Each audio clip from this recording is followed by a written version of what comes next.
నమస్తే, welcome to bell TV voice of voiceless.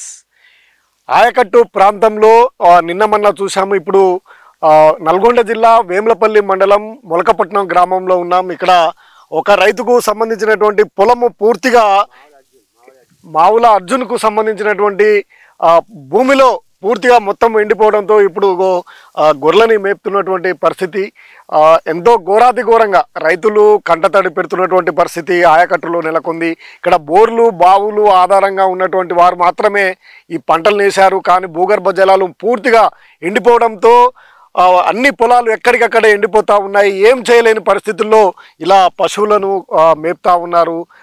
ఆయనకు సంబంధించినటువంటి పొలం కూడా మొత్తం పూర్తిగా ఎండిపోయినటువంటి పరిస్థితి.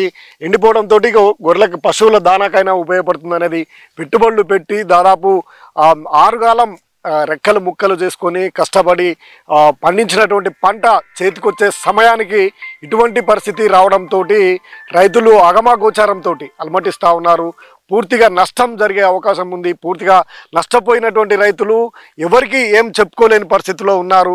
ప్రభుత్వం వెంటనే స్పందించాలి. ఇప్పుడు ఇంకా వందలాది ఎకరాలు వేల ఎకరాలలో పంట పొలాలు ఇంకా ఎండిపోయే దిశకు చేరుకున్నాయి. భూగర్భ జలాలు పూర్తిగా ఎండిపోవడం వల్ల ప్రభుత్వం ఇప్పటికైనా స్పందించి వెంటనే వారికి నీటిని అందించాలి. ఎడమకాల ద్వారా నీటిని అందించి ఇక్కడ ఉన్నటువంటి బావులు బోర్లు మొత్తము భూగర్భ జలాలు నిలిచిపోయే విధంగా వారికి చర్యలు తీసుకోవాల్సినటువంటి అవసరం ఉంది. ఇక్కడ ఒక పెద్ద మనిషి వీటిని మేపుతా ఉన్నాడు. ఈ పరిస్థితి ఎందుకు వచ్చిందనేది ఆయన అడిగి తెలుసుకుందాం. నీ పేరేం పేరే? చంద్రయ్య. మరి ఎందుకు మేపుతున్నావు ఈ పంట?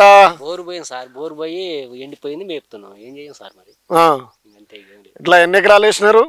2 ఎకరాలు. 2 ఎకరాలు పంట మొత్తం ఎండిపోయింది పూర్తిగా. ఎండిపోయింది సార్, ఆడకల్లా అదే మొత్తం అదే. ఇక మరి ఏం చేస్తున్నారు, ఏం చెప్తున్నారు ఇప్పుడు ప్రభుత్వానికి మీరు?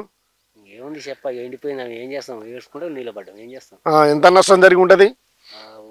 పోయినట్టేనా నష్టం మొత్తానికి? మరి ఏం కోరుతున్నారు? రేవంత్ రెడ్డి సర్కార్ ఉంది, ఎడమ కాలువ పక్కనే ఈ ఊరు. ఏ సార్ ఆ కాలువ రానే రావట్లేదు, ఏం వస్తాయి మాకు. మరి ఆ మధ్యన కాలువ వచ్చింది కదా, మీకు అందలేదా? ఇక్కడ అందవు కదా సార్. అందవు ఇక్కడ దాకా అందవు, మన కాలువ కింది వరకే పోతాయి.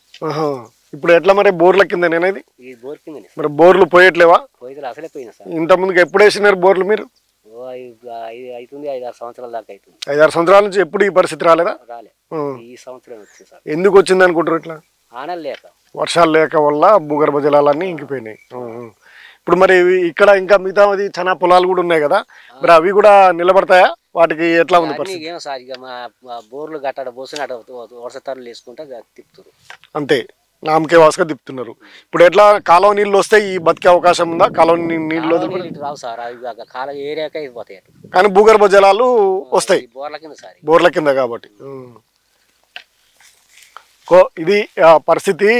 వేములపల్లి మండలం మేజర్ ఎడమ కాలువ ఇక్కడ నుండే దాదాపు ఖమ్మం వరకు కూడా వెళ్తూ ఉంటుంది. ఇక్కడ ఉన్నటువంటి చెరువులలో స్టోరేజ్ చేసినట్లయితే ఇక్కడ బోర్లలో మొత్తం కూడా జలాలు పైకి వచ్చే అవకాశాలు ఉన్నాయి. ఇక్కడ ఇంకా వందలాది ఎకరాలు సాగు చేసినటువంటి పరిస్థితి. ఇక్కడ బోర్ల ద్వారానే గత కొన్ని సంవత్సరాలుగా బోర్ల ఆధారంగా పంటలు పండిస్తూ ఉన్నారు.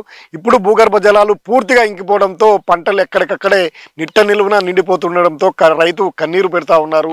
ఇంకా అగమగోచారం, ఇంకా వేలాది ఎకరాల్లో పంట పొలాలు ఇంకా ఉన్నాయి. వాటికి కూడా సాగర్ ఎడమకాల ద్వారా నీటిని అందించినట్లయితే ఇక్కడ ఉన్నటువంటి చెరువులు కుంటలు నింపినట్లయితే భూగర్భ జలాలు కొంత ఇప్పుడున్నటువంటి కొన్ని ప్రాంతాల్లో ఉన్నటువంటి పొలాలైన బతికి పంట పండే అవకాశం ఉంది అనేది రైతుల యొక్క ఆవేదన. ఈ ఆవేదనను ప్రభుత్వం వెంటనే స్పందించి వారికి నీటిని అందించాలని రైతులు ఈ ప్రాంత రైతాంగం కోరుతా ఉంది.